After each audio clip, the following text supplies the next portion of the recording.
Good morning, Joanne.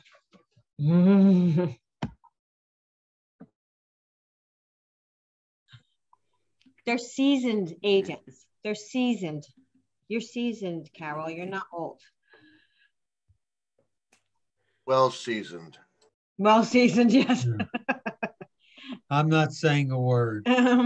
We appreciate that. Oh, well Because now the recording is on. Well seasoned, that's right. Well seasoned. Anything you say may be held against you, Howard, at this time from this point forward. So just You ain't kidding. I know that. So anyway, guys, thanks for joining this morning. I can't believe we're in April already. Time is just flying by. So my race is a week and a half away. It's next Saturday. And I am so darn scared. I've never been so scared of anything. Isn't that weird? I am so scared, but anyway, I train every day. So hopefully I will make it through without making a fool of myself. Huh? How many miles is it? 10 miles. 10 miles. Wow. So it's about 2 hours, a little less, hopefully, but no. So anyway. You want to take Murphy with you for the walk? Yeah, if Murphy can run, I'd take Murphy with me, as long as he keeps up. Yeah, he can run nonstop. Yeah, my dog was like that, but he hurt his leg recently. So now I'm alone. But so March was March Madness that Waker put together, this March Madness calendar, a March Madness contest, a whole March Madness propaganda to get you guys engaged and keep you guys, busy and active on a daily basis so you can get consistency in your business. I put together a little April listing acceleration to keep us going through the month of April, because these are the, important months. You have to think about that right now. Everything we do is really going to be our June, July, closings, right? And that's far off. So, or it seems far off. It'll be here before we know it. So I put together a little calendar for you. So Sundays, successful Sundays, prepare your calendar for the week ahead. Be proactive, not reactive. Mondays, mailing Mondays, send 10 handwritten mailings weekly. I know a lot of you guys were doing that consistently, so I hope you keep up with that, because that will really make a difference in the future. Tuesdays, Technology Tuesday, post to social media, try a live video or highlight a local business. Do something on one day a week for your social media that is not automated, something that you can do. And don't forget about our small businesses. Don't forget about the places that you go to each week or each month, right? They are just like you. You're a small business. I don't know if you think of yourself this way, but you guys are all small businesses. Everything that, this business is what puts food on your table. It's what pays for your insurance. It's what pays for your mortgage or your rent, right? It pays for all these things. You are a small business. So think about how much you put into marketing yourself and getting yourself out there. Small businesses would love to have you come in and do a little bit thing, a little pictures with them, a little bit about what they're doing. I mean, it's only, and they're our neighbors, they're buyers, they're sellers, right? They're people in our neighborhood. So we have to support them as well. And then on Tuesdays, join our company-wide call session at 4:00 as part of Technology Tuesday. Winning Wednesday, be prepared to do a drop-by, or as someone called it, which I thought was adorable, smile stops. I think that's really cute to think of it as a smile stop. You're bringing a smile to someone's face. Everybody likes a free gift or something of value to be handed out, or go door hanging on Wednesdays, every single Wednesday. Thought Out Thursdays, call 5 for sale by owners or expired, or 5 of your farm area, 5 old friends, 5 past clients, etc. Pick 5 people to call each Thursday, and that would change your business drastically in the next year. And then Fun Fridays, prepare for your weekend appointments or your open houses. If you do not have any appointments, then you are unemployed. Remember that, right? You are unemployed if you don't have appointments. So we have to work on getting appointments every single week in our business to keep us successful. So here's your April acceleration activities to keep you going throughout the month of April and keep you guys successful and on goal. So just because you aren't making progress fast doesn't mean you aren't making progress. Keep going. So I thought that was appropriate for today. If we're talking about doing small daily activities each day, you're not going to see the results right away, right? You're not going to see them next week or 2 weeks from now, and maybe even 2 months from now. But if you continue to do it consistently, you will see the results. So you have to be consistent and you have to keep pushing through so that you get to where you want to go. So waiving appraisals and home inspection language. We did a training on this yesterday. Anthony Rosamalia actually put this together because, you know, we're getting a lot of calls between himself and I about what to put in the contract, right? People are saying, what do we put in the contract? You know, I'm running a sales contract and my client wants to waive appraisals or home inspection language. And, you know, we don't do this on a daily basis. So though we know, you know, the language somewhat, we don't know exactly what other agents are putting in there. So what I did was I reached out to some agents in the office who have been doing a lot of business and asked what their language is so that I can share it with you guys. So now you have a place to go and you have the language there. So I also want to welcome Tejas. He should be on. Let me look through here and make sure. Oh, there he is. Okay, I see him. So hard for me to see everybody, Tejas. So I'm going to go through these dialogues, Tejas, and then you can take over from there about, you know, what's going on in today's market. So here's one dialogue. Buyers have nothing to sell, or this is what you would put in the additional contractual provisions of your contract if they're waiving inspection issues. So buyers have nothing to sell and are flexible on closing. My sound system's not working. Oh, you can't hear me? Because we can hear you.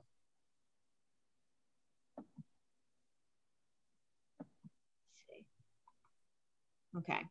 Buyers have nothing to sell and are flexible on closing date. Inspections will be for environmental, structural, mechanical, and safety purposes only, with the exception of in-ground pool, well, and septic system. Okay, so that's one way to so that's one verbiage that you can use for home inspection issues.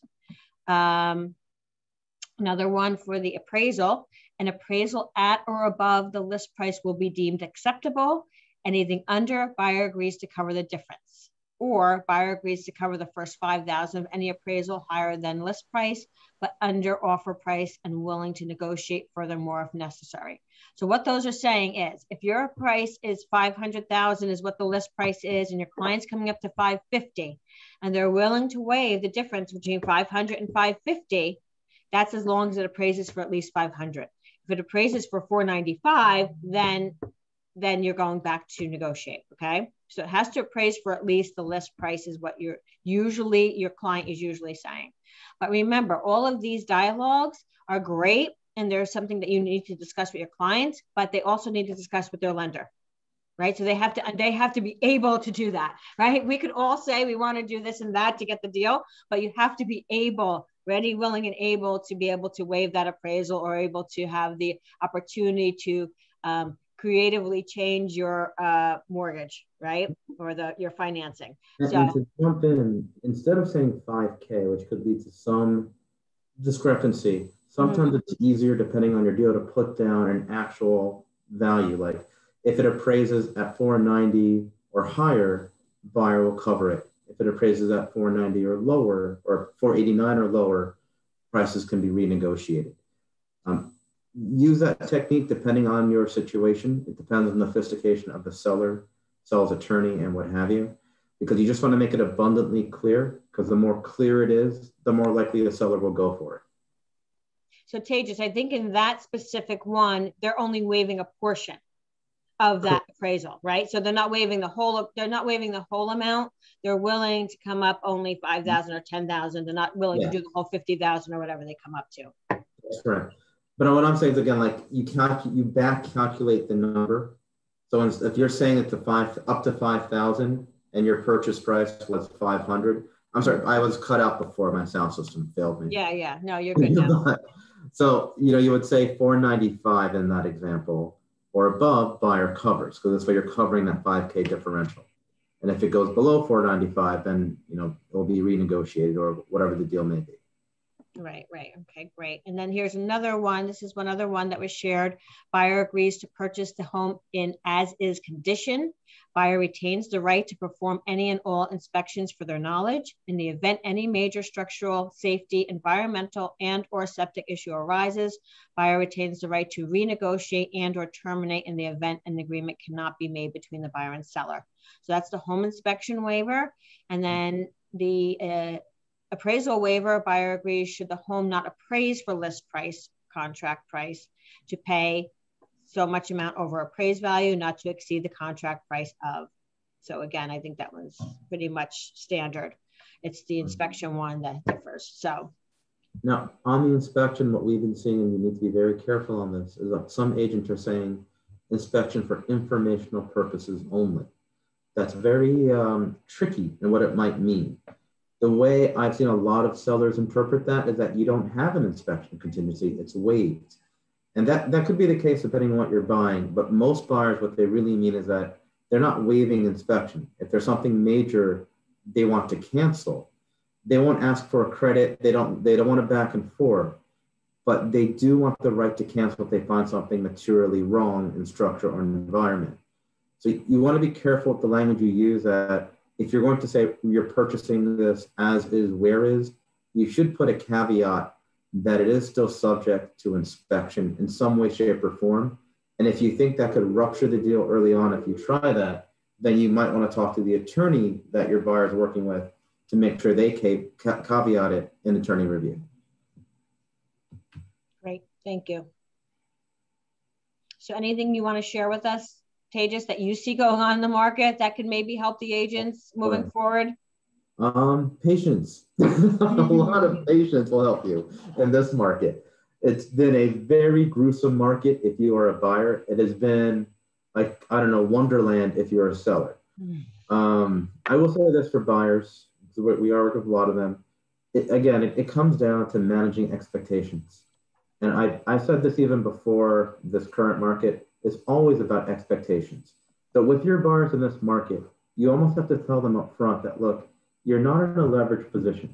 You're in a seller's market. So if you come in and you make a lot of demands on inspection, if you make a lot of demands on timing, you might be jeopardizing your deal. And I've told this to some of the buyers I'm working with. I had one buyer who was frankly just taking too long to respond to attorney reviews, right? I needed their input before I could move. They would take 3 days. So I'm like, you're going to lose this deal. There's 5 offers behind you. And they actually did lose the deal. Thankfully, the deal they lost to also tanked out and it came back. But that's really rare. A boomerang like that is a rarity. You have to tell the buyers what they're entering into, that this is not the market of yesteryear. You have to move fast, and you have to understand that there are certain sacrifices you're making if you want the home that you're putting the offer on. And that might mean a limited inspection. That might mean dealing with an under appraisal and paying for it out of pocket. As long as they enter into the deal with that mindset, it keeps your deal smoother and more likely to get to closing. And also, you could probably win the deal more effectively if your buyer knows up front that you're waiving appraisal, you're waiving certain aspects of inspection, and you can clearly delineate that in your offer. That could put you over other buyers who are not clear about it. So there you go. And that's really it. Like, that's getting to the multi-bid, is making it apparent what you're offering and why it's better than your competitors, which is A, I have a limited inspection. B, I'm covering your under appraisal. C, here's my purchase price. Clearly put, within reason, based on the under appraisal situation. And there you go. So does anybody have any questions specifically for Tejas with what's going on out there? Anything that they've run across that they'd like information on or more legal guidance? Come on, free legal advice. Yeah. Can't give it away for free today. Oh, yeah. It's a tough market for us all, Howard. Yeah. So Tejas, let me ask you a quick question. What do you feel about the love letters / liability letters? Have you heard about that? What's going on as far as the love letters that were being presented to sellers? Oh, you mean why their buyer loves the property and things like that? Yes. And then a picture of their family and all that great stuff. Because there's a lot of controversy now that goes against fair housing. And so the seller should be making a decision, a business decision, not a personal decision. I'm of two minds of that now. It is private property. This is not a public auction. So when you sell it as a seller, I feel like you have the right to decide who you want to give it to based on a total circumstance, not necessarily just monetary. Because, you know, if you have a home, like take my childhood home, it's still with me. I still have that property. On the day I sell that property, I want to make sure it goes to a family that intends to live in there, not just cold hard numbers, because it has a sentimental attachment to me. Now, I have another property that's pure investment. I don't care about that property. I'll sell it to the highest bidder. So I think it does depend on the sort of property you're selling and how it gets treated. In terms of whether you should do it or not, you know, that the problem is if you don't do it in this market and others do it, you might be losing an edge, right? If I'm a seller and I get all these offers, 10 offers on my property, and 8 of them have those love letters and 2 do not, you know, you might be swayed on the other 8. It may look like, unjustifiably, by the way, that the other 8 are more interested because they wrote those love letters. So until you get a clear guideline from a controlling body, I feel like this market is forcing people to write those. Because if you don't do that, you're almost putting your buyer at a disadvantage. Once you get a clear guideline, of course, you got to comply with law. And you got to make sure that there's no liability in whatever, you know, conduct you do. But since this is still gray and others are doing it, I'm very doubtful they're going to do like an industry-wide penalty for the people who've done it.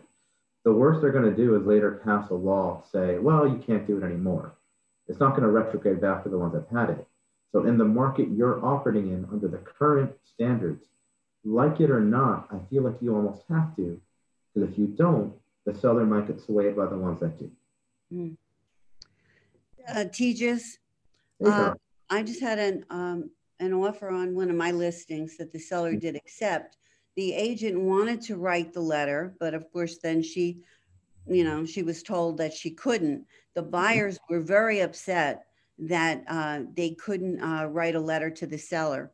So what the buyers did was after they had seen the house, they went back in the afternoon, and the buyers, the sellers happened to be outside. Oh, wow. So they went up to them and they talked to them, and they hit it off. So they wrote up the contract that night, and being that my sellers had already met them, they wound up accepting it and not wanting any other offers because they like the people. Good So idea. it does mean a lot when they can, when they know who's buying their house. They had the same interests. You know, one was into hunting, one was into fishing.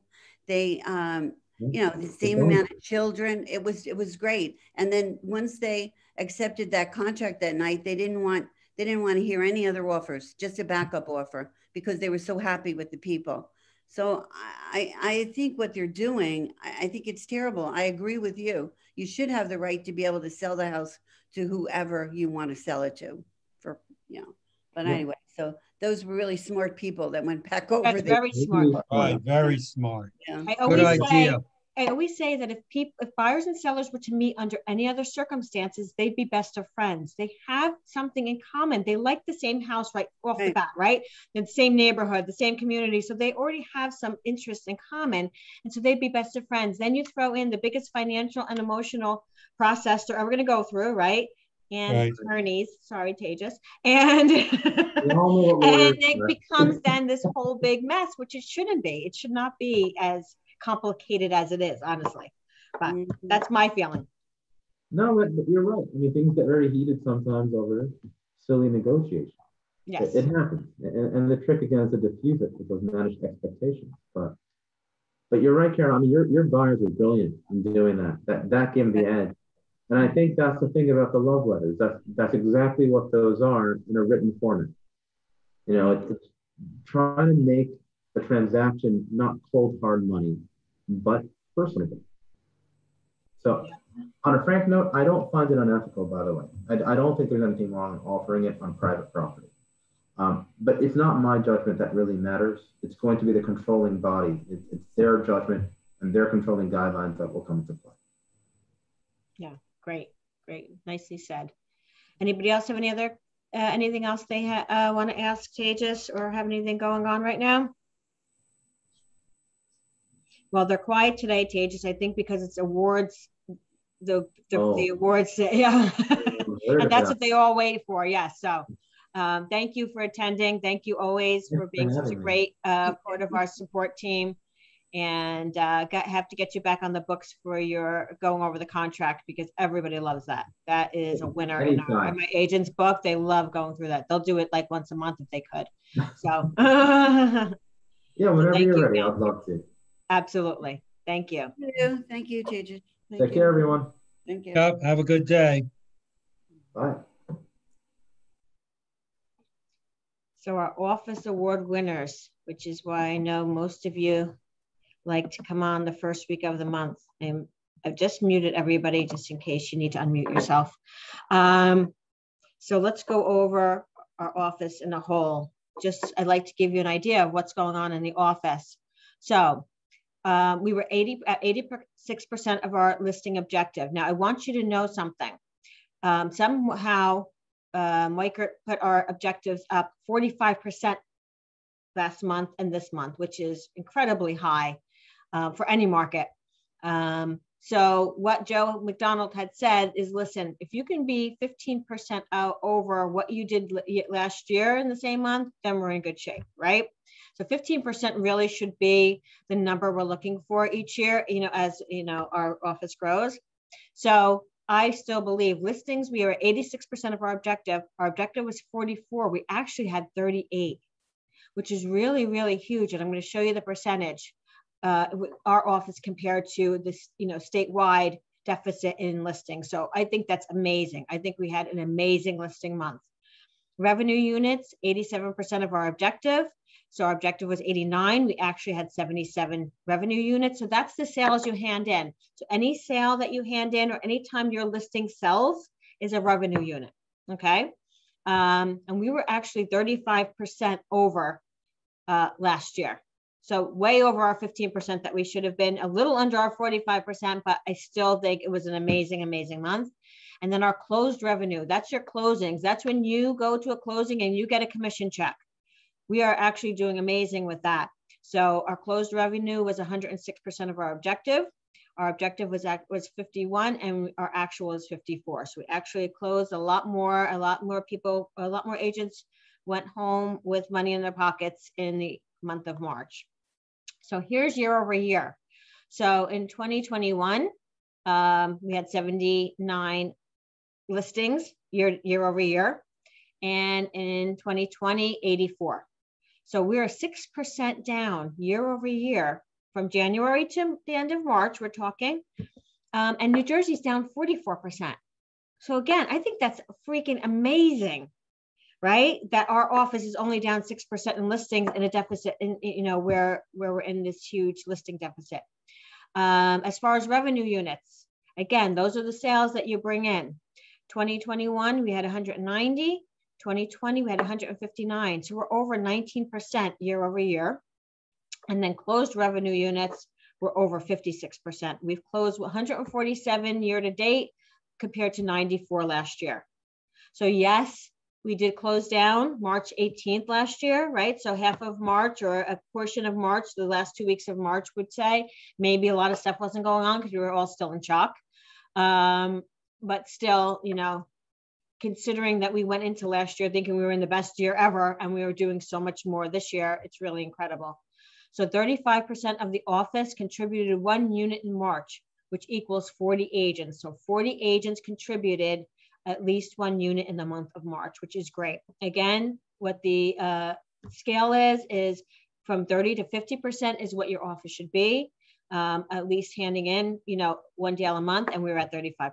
So an amazing, awesome month, guys. You should be really proud of yourself. I know the challenges you're seeing. I know what you're dealing with, and you're doing an amazing job out there. So I hope you understand these numbers and that you understand how well you're doing because it is really a great year. So top producers for dollar volume. Look at these numbers in this challenging market. So Mara, Jackie, and Michael had an amazing month for dollar volume last month. all of them over $3.5 million in dollar volume in 1 month, which is really, really, really amazing. So congratulations. And then our top 10 for dollar volume, we have Mara, Jackie, Michael Elms, Vin, who's now taking his little vacation. He can relax a little bit for a week or so. Brenda Lee and the Lee team, Dominique Skura, Kim Brechka, Cheryl Towie, Sam and Ryan, the Barnett Group, and Tabitha Williams. So congratulations for the top 10 in dollar volume for March. I love seeing all these faces. So top producers for listings, we have Jackie Skura with 9 listings last month, Joanne Bickers and Lori Kaplan with top listings for the month of March. So congratulations, guys. Awesome, awesome month, especially when it comes to listings, right? That's where you want. Listings are king. And then our top 5 for listings is Jackie, Joanne Bickers, Lori Kaplan, Eric Troutman, and Cheryl Towie. So great job, guys. Eric's doing an amazing job with My Weichert. He's doing an amazing job when he sits on opportunity time. So he's really taking advantage of this market and getting listings. So congrats. Our top sales for buyers, we have Jackie Skura, Dominique Skura, and Marek Lauberg. So awesome, awesome month, guys, with your sales. Really, really excited. And then our top 10 for sales, Jackie, Dominique, Mara, Vin Dotwani, Kim Brechka, Cheryl Towie, Brenda Lee, Christina McCarthy, Sunny, and Lauren Iaruzio. So great, great job this month, guys. Bringing in we have such a great, amazing team of agents here. So anybody who's able to get on here it's just amazing. It really is amazing. So congratulations. Love seeing new faces on here as well. So congrats everybody this month. We really had an amazing month this month. So our office news, our anniversaries this month, or for this week of this month, was the Skura team 2 years ago. I will never forget that. That was like bringing a company on. It was not like transitioning agents from one brokerage to another. That was like adding a whole new company into the office. I can't even tell you guys how stressful that was, but it was an amazing transition, and I'm so glad that everybody's here doing an amazing job. So congratulations on 2 years. Stephanie, share with us what you have going on this week. Good morning, everybody. Does anybody have any questions for me before I get started? Okay, I actually sent this email out a few months ago. I just wanted to reiterate, I went through the top 10 reasons to use My Weichert. So I'm going to just go through them real quick, and then obviously they'll be on Missy's slides later. So the first thing is, and I think this is the number one thing. These aren't really in order, but I feel like this is the number one thing. And everybody kind of, I think, has an issue with trying to keep all their contacts in one place. They're in your phone, they're on your spreadsheet, they're written down on a Post-it note, whatever. This really will organize you. It's a CRM system. A CRM stands for Contact Relationship Manager. So it will keep you organized with your database and pipeline of leads, clients, and sphere of influence. It also connects to your third-party lead collectors. So people that are using Zillow, Realtor, Trulia, and other lead generators to grab those leads, you can actually connect them, which is nice. There's some automation in that as well. And then you can keep them stored in labels and hashtags. And it also integrates with anybody using the Weichert Lead Network. So if you are, getting those renter leads or buyers and seller leads, that's where they're collected. So it kind of keeps them all in one place, which is a nice thing.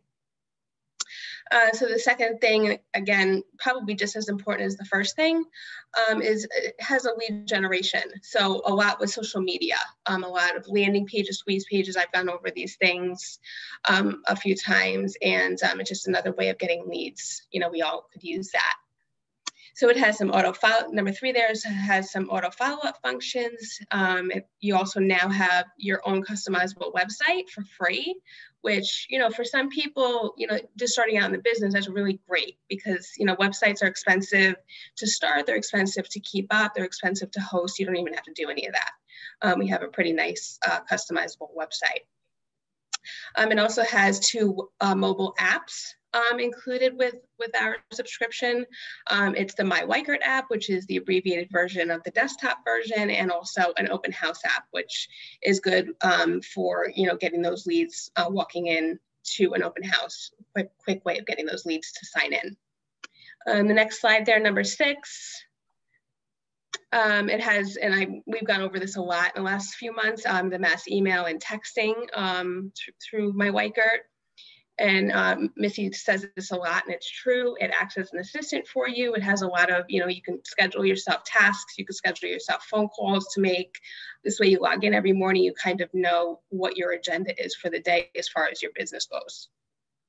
Number 8 there, it's a little bit more social media oriented. It has an automation where you can have some, sorry, my phone's ringing.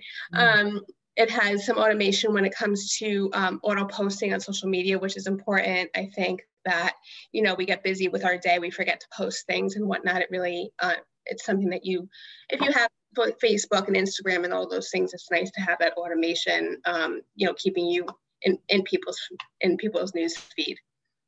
Number 9 there is, it's connected to our 2 MLS sites, GSMLS and NJMLS. So with your website, it acts as a search engine for you. So you can, you know, point your clients or prospective clients to your website, and they can search for properties as if they were searching on Zillow, or if they were searching on Google, whatever it is. Point them there, and you can kind of like keep an eye on what they're doing and what they're looking at.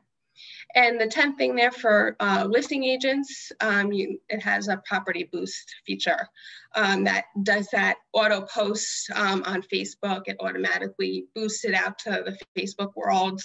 And, you know, you really get a little bit more traction on your listings. So it has some good things. I mean, I know that there are some people that haven't adopted it yet or are kind of weary about it. I just wanted to reiterate the 10 things that I find are the best things about it. Does anybody have any questions about that? Okay, and then we started this back in January that we were, Missy and I were going to come up with a marketing idea, kind of a tagline for the month, so you didn't really have to think about it too much. And the tagline that we came up with is the real estate market has bloomed. And I came up with this little card that we can print out. If you want to do, you know, it's nice, getting nice out now. You can do your drop bys or door hangers and whatnot. And I kind of made this for Sam and Ryan. They asked me for it. So I just kind of mocked this up. And I just thought it was a nice little piece. If you guys want me to customize it for you, let me know and I can do that. Yeah, and this you could just attach like a packet of flower seeds with it. It's a little smile stop, as I'm now calling it, you know, just to keep yourself in the neighborhood. And what, you know, and I'll kind of, you know, steal Sam's idea. What she was thinking about doing was, and the reason I made it a kind of a larger piece, she was thinking about attaching it to like a popsicle stick or, you know, one of those wooden sticks and like putting it in a plant. You know, if you wanted to spend an extra couple of bucks and, you know, going to grab, you know, a small little plant for, you know, maybe your farm area, you want to do that. And she was planning on sticking it in there. I thought that was such a cute idea too. So just some things, if you were planning on doing anything like that. I know there's definitely a few people on this call who like doing those things. Any questions on that, guys? So again, I'm going to be on vacation next week from Tuesday the 13th till Monday the 19th. And I put a list of things you can do in my absence. I will be checking in with email, probably only answering urgent things. For the most part, you know, go to Missy first, you know, if there's a question about anything. But here's kind of the things to do if the following happens. If you have non-urgent questions about my Weikert, shoot me an email. I will return the email when I return from vacation.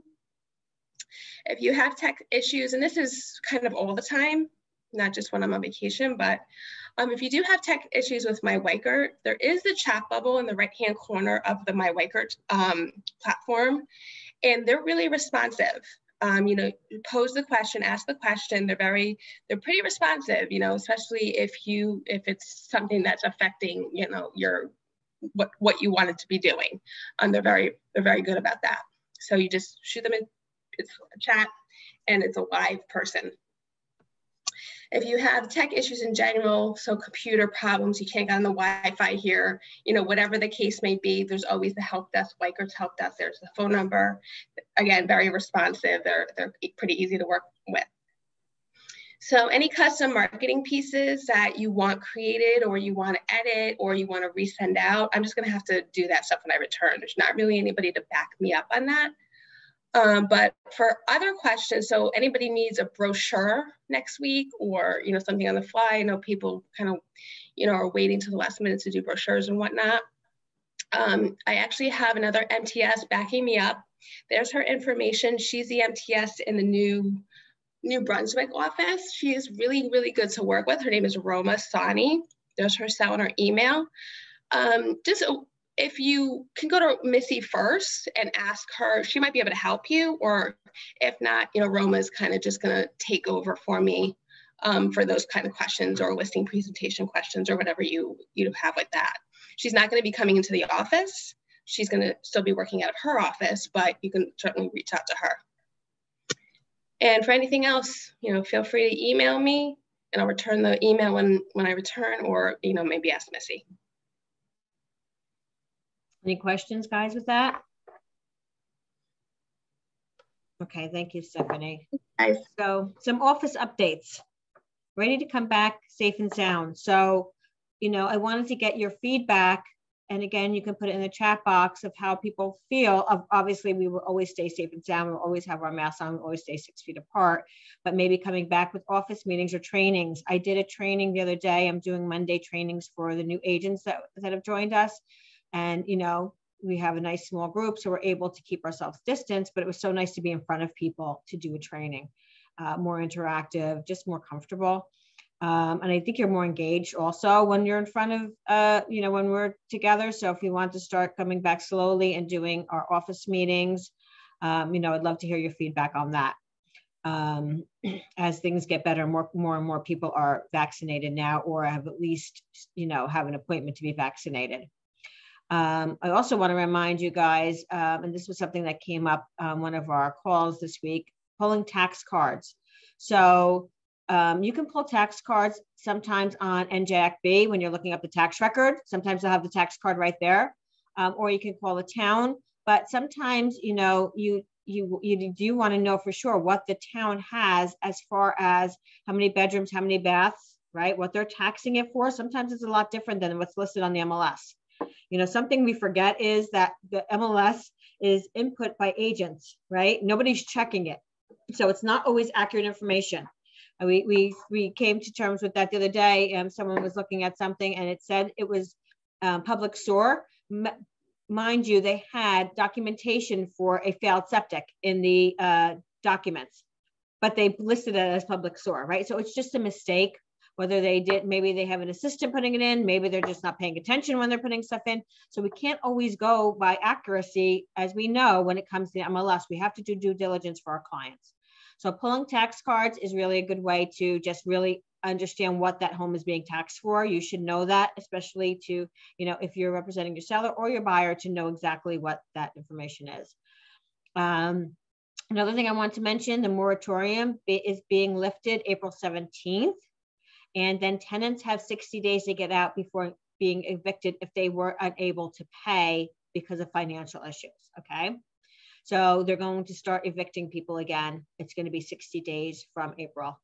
And I thought that was interesting because we are really trying to tell agents right now, a good resource of listings is to reach out to, you know, leases that are expiring soon, and maybe calling that landlord and seeing if it's something that they want to do. If they realize how much that home has appreciated, it's another good opportunity for listings, okay, and getting in front of people. So that's why it was really important to know when this moratorium was going to be lifted. Because if they can't get somebody out at this point, right, then there really is no help to them. But that's what they're predicting. Let's see, we have 2 weeks to see if he changes it again, but that's what the upcoming date is. And then again, just to reiterate, CE credits, the bane of our existence. Missy. Yes. Going back to that moratorium, Mm-hmm. I was talking to an attorney because I'm dealing with a couple investors the properties, and they said they had to be, you can't just evict them. It's if they haven't paid. So not that, I mean, No, so if they've been yes, paying that's on what I said. time, Yes, if they have not yeah, paid you for can't just financial evict reasons, them. yes, Yeah. yes. And the other absolutely. thing is the one thing that's really, it's called a property record card. So if you're asking for it on the Oprah, which I know we're not supposed to do anymore, make sure you ask for the property record card. That gives you what they're exactly taxed on. Okay, property record card. I'll change that before I send the slides out. Let me just write it down. Property record card. Thank you, Cheryl. You're welcome. So again, the CE credits, it's already April 7th. You need to have them satisfied by April 30th. You cannot go on April 30th and satisfy your credits, because you will then pay a $200 late fee fine, because the company or whatever the place is that you're getting your credits through has to then pass that information along to PSI, and that takes a few days. So I don't want anyone to think they can go on the last minute and get everything done, because you can't. So your CE credits need to be satisfied by the end of this month. Fair housing has it, that one fair housing credit has been extended to May 31st. I guess people complained because they threw it on us about 2 weeks ago. And then the quadrennial credits have to be done by 12/31/21. So if anyone has any questions, they want to check their credits, call me. I can go through it with you. I can't look on your I have no access to anybody's credits, unfortunately. Like I have access on MLS and access to you guys on other places where I could just pull you up. I do not have access for you for PSI. So you have to call me or come in here, and then we can put all the information in and we can look up and see where you are. Okay. So if anybody has any questions or not sure, just reach out to me. Missy, it's Jeff. Hey, Jeff. I took the 12 credits, which I have to take. They are now saying we have to take one more credit. Yes. Well, where did you take your 12 credits? How did you take them? Was it through the Weichert School of Real Estate or somewhere else? Online with a bunch of other people in the office. So the Weichert one, the real estate. Okay, then yours is satisfied. That fair housing was part of it. Okay. Okay, Thank so you. you don't have to worry. Yep, that's why I asked. Yes, Deb. Where can we go to once we did all the credits to? I don't remember, to renew. Oh, well, they haven't done that yet. I don't know Okay. why. Yes, they have not sent us the information. That the Real Estate Commission has not sent us the information to renew yet. Yes. So as soon as we have that, we'll let you know. Yeah. Okay. I thought I missed it. Nope. No, I know you would think Missy, so, but no. There was some email. I don't remember if it was from Weichert or from you. You click on it, and mine auto populated. I think you need your certain numbers. I forget to log in. Yes. And it tells you as soon as you click it, it'll tell you if you're satisfied with everything. Yes, I can help people with that. Right, I sent out that link, but if for any reason they're not sure, they don't know what they're looking at, sometimes because the next cycle is the first one, people are pressing on that and saying I'm not satisfied, but really they're just on the wrong years, because you could resend it. That would be wonderful. Yeah, I will resend it. I'll resend that as well. So just want to make sure everybody's on the right page for their credits, because it is coming up. And then Weichert put together this piece. It's brand new. I thought it was really great. It's something that you can share with your buyers. So get the home you want in today's competitive market, local sales activity in the last 30 days, and you would put the town and the average list price, the average accepted price, and the percentage over list price. So it's something that you can share with your buyers. If you're doing a buyer's consultation, it's awesome, or whatever you're doing. And this way they know ahead of time what to expect. They're not surprised when now they fall in love with the house and you're saying, you need to go 50,000 over. And they're like, what are you talking about? So obviously, you can get this information right on the MLS, and I can help anybody with that depending on the town. But it just is a piece that really helps buyers understand where they need to go when it comes to putting an offer on a home. So this is in our resources in our Weichert tiles now, and it is obviously customizable. But if anybody needs any help with it, I'd be happy to help and, help you with the numbers too that you're putting in. But I think this is a great piece. I think this is a nice piece for your buyers so they understand where we are in this market today. And then I just thought these were notable to share, create an open house experience. If you're going to do an open house, make an experience. So Ryan Dawson posted yesterday all his open house signs that he's going to paint the neighborhood yellow when he does his open houses. I mean, he has about, what, 20 signs, which is awesome. And then Eric Droutman, who posted his new open house, Anthony Rosamelio lookalike, apparently, is what we heard. That swings around and obviously waves to people and attracts attention. So I thought these were both great. And obviously, if you're going to commit to an open house, make it an experience. Get everybody you can out there. Make sure that people remember you. It's really, really Missy, huge. Yes. Can I buy one of those sheds and put it in our parking lot? Can you buy one of those sheds? Yeah, sure. We could put it right on the grass. All right. We do have signs. We do. Yep. Awesome. Okay. Yep. I say yes. All right. And then don't forget, not only 2 weeks from yesterday is our Weichert company-wide award celebration. We'll be having a luncheon in the parking lot after that. But on May 5th for Cinco de Mayo, we are going to be doing a agent appreciation luncheon hosted by our All Under One Roof support team. So please mark your calendars for that. It's going to be a lot of fun. They're going to have a food truck here. Great to see people. And again, we'll be outside, safe and sound. So Anthony. Yes, good morning, everybody. So just an update from last week, just in regards to the market. I mean, we've been talking about this for a while, just on the volatility of everything. The rates have kind of just been hanging in, but obviously they're up from our lows that we've talked about. Jobs report was released on Friday and it was much stronger than expected. Just over 900,000 jobs were added to the unemployment rate, moving down to around 6%, which is a good thing, right? The markets did not react because it was a stock market holiday with Friday, and the improving economy was anticipated by the markets. This is good news for the real estate market. The other data released last week was also strong, including an increase in consumer confidence. We're seeing it everywhere right now. I feel like I'm seeing a lot more traffic on the roads right now in the mornings when coming into the office or coming home at night. The markets will be watching the report of wholesale inflation this week as the fears increased inflation is what's pushing interest rates higher this year. Next slide there.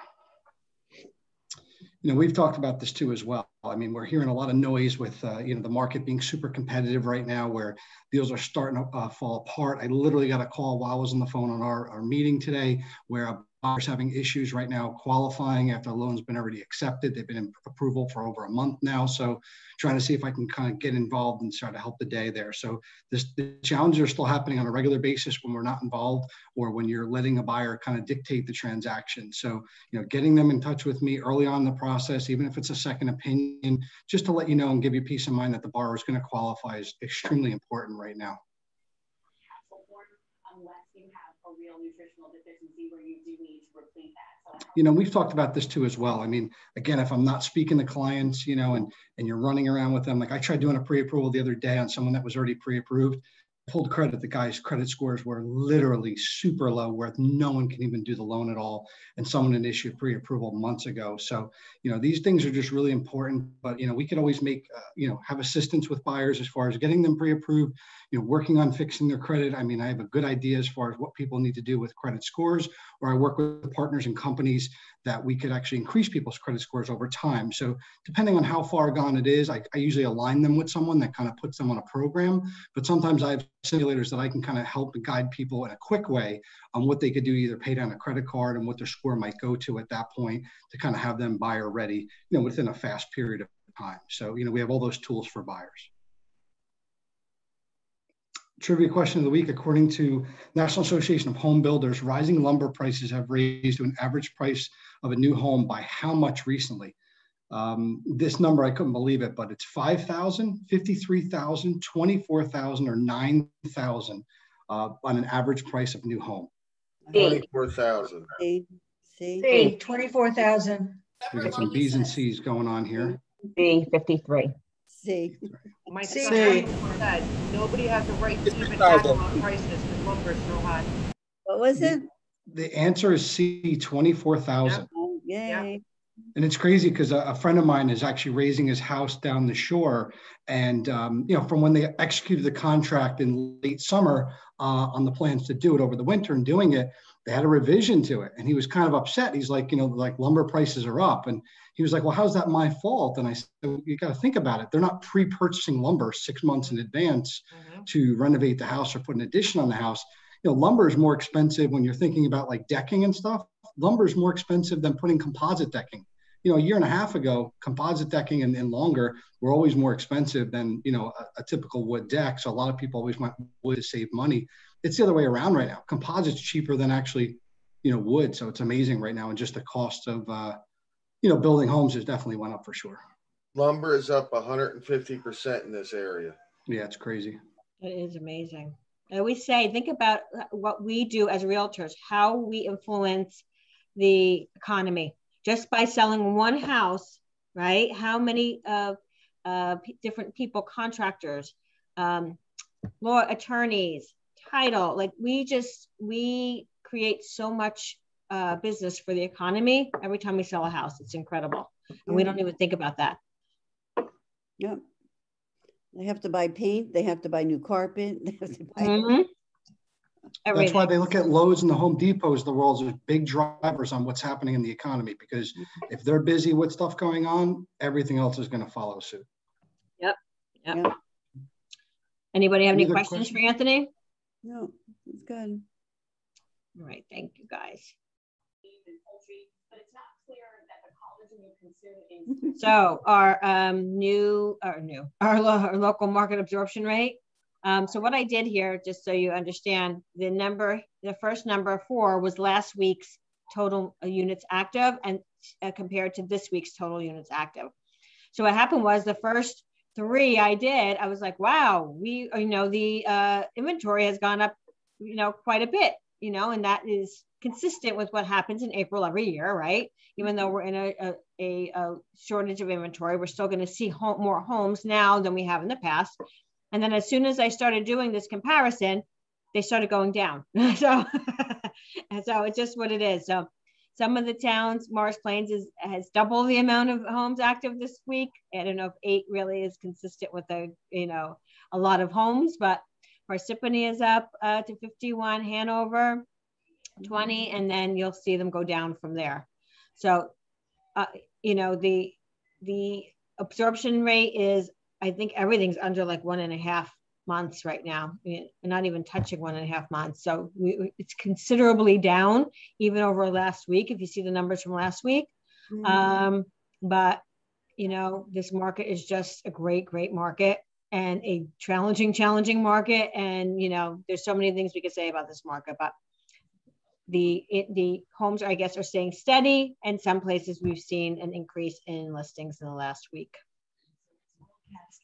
There are new homes on the market. I know that Joanne Bickers has to run for a photo shoot, as we like to call it. And I know she wanted to announce something new. Hi, everybody. So I have it coming soon in Morris Township near Del Barton. It's a 4-bedroom. It's gorgeous. 4-bedroom, 3.5 bath colonial, full bath and bedroom on the first floor. 2 fireplaces, hardwoods, completely renovated, steam shower, radiant heat in the master, enormous deck tucked away in an acre. There's room for a pool, a detached garage with loft. I'm finalizing it, but it should be about $850 to $875. Showings will start the first week of April. The first week of May. Sorry. First open house is May 1st. Also, my exclusive on Wood Road is going live today. That is a 5-bedroom, 2.5 bath on an acre. It needs updating. Same neighborhood, actually near Del Barton. Finished basement.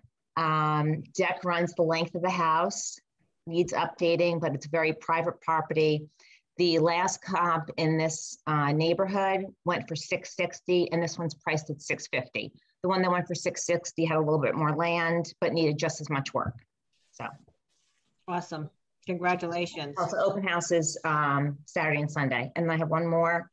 Rental listing is Seasons Glen, 2-bedroom, 2-bath, available May 15th for $2,100. It's in great condition. That's Mountain Arlington. Awesome. Thanks, Joanne. Congratulations on those. Thanks for letting me jump in. Absolutely, anytime. So other new listings that come on, 549 Powerville Road in Boonton for $450. 50 Warhol Road in Montville for $550. He's maybe gone already. I'm not even sure. Christina McCarthy has 622 Snowbird Way in Branchburg. If you want to talk about it, Christina, I know I saw you on earlier. Please feel free to unmute yourself.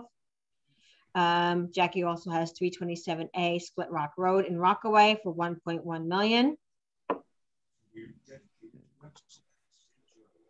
Dominique has 3 Brentwood Lane in Denville for $825.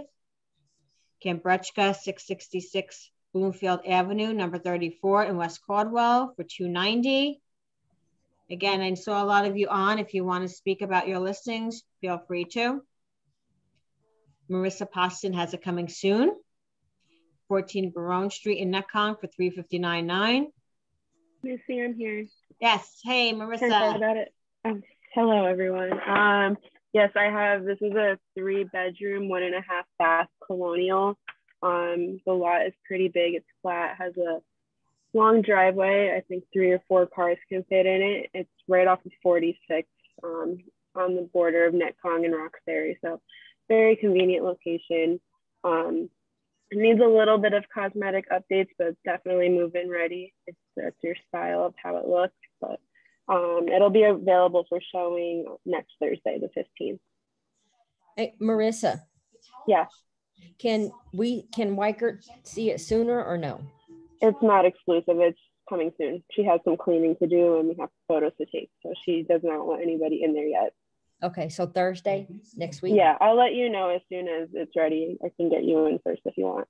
Okay, please do. Thank you. Okay, no problem. Thank you. That's what I love. That's what I want to hear, that you have these buyers waiting and you get a first opportunity to share it with them in this market. I love that. Congrats. Yeah, it's a really nice house. Yeah, it looks good. It's a good one. Yeah, it looks very nice. Thank you. Michael and Priscilla have 66 Mountain Way in Mendham, which is an exclusive.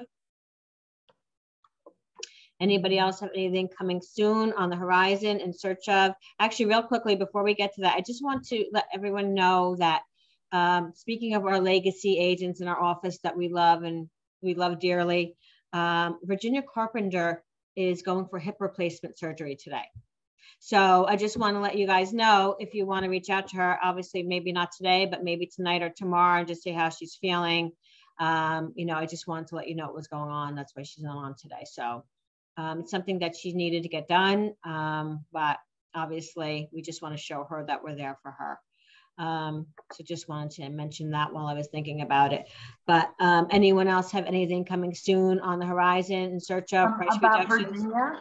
The good news is your daughter's coming up to take care of her for 2 weeks, so that's really going to be helpful. So, I mean, I've offered food and all that stuff, but her daughter's taking care of all that stuff. But reach out for her would be awesome.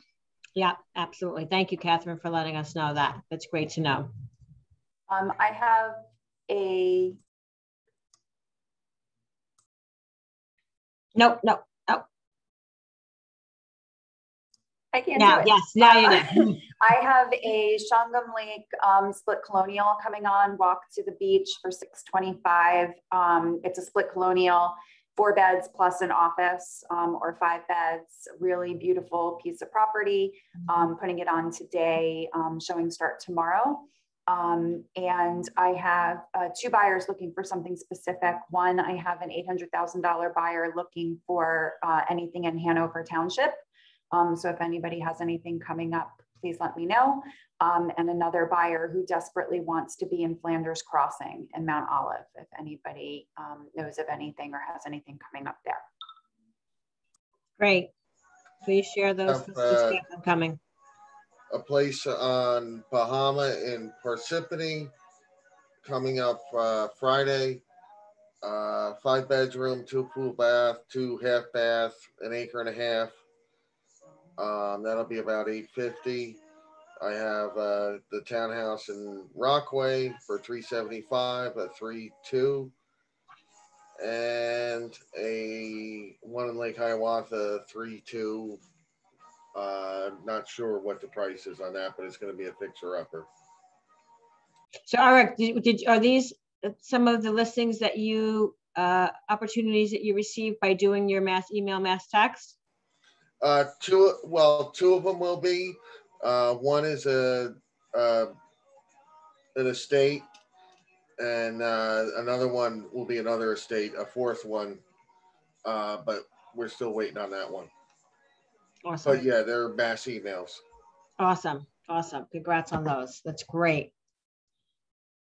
Anyone else have anything they want to share? All right, guys. Thank you for stopping by today and taking the time to be with us. Oh, I don't want to do a share. I want to stop share so I can see people. There we go. Let me know if there's anything you need. Have a great week. Missy, I sent you a text with the Yes, thank you. Thank you. I'm going to share the I'm going to share the information that Howard spoke about earlier in reference to if anyone needs to schedule a vaccine appointment, a volunteer group that's there to help you get your appointment. So I'll share that in the email as well when I send it out. Thank you. Thank you. See you. Bye, guys. Thank you. Bye. I think Finn's naked now. He took his t-shirt off. That's I don't want to see. No thanks. Missy, if I missed the first part of the meeting, I know it says recording. Is there a way for me to like go back and watch it? Yes. Yes, I will post it on YouTube and then I'll share the link in the email that I send. Perfect. So that's really what I wait for when I send the slides out, is for that the recording to upload to YouTube so you can watch it. Yeah. Perfect. Yep. Okay. Oh, you definitely would have been verbal at the first part. I knew you. I was like, how she's here? I'm surprised she What didn't did say I anything.